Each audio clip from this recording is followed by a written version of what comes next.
Yeah, so I sat on the private equity and venture desk. So I covered everything from like big buyout shops to sort of mid-market growth equity sort of stuff, all the way down to like early stage venture. Okay. We had a separate real estate team, so I didn't cover real estate, but it was global. So we were looking at venture funds in China and in Brazil, and buyout funds in India, and I'm sure all these funds were happy to take your call and pitch you on their idea.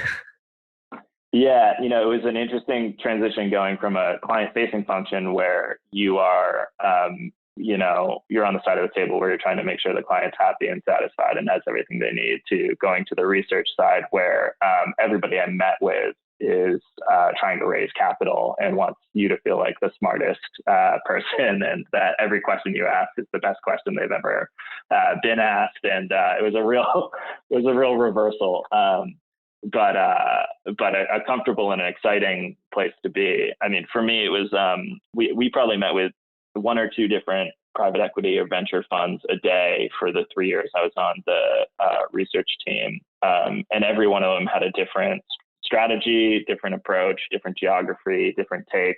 And I just got to pick the brains of these like brilliant investors and like learn how they invested and learn how they saw the world. And so that felt like a really valuable place to be and to learn.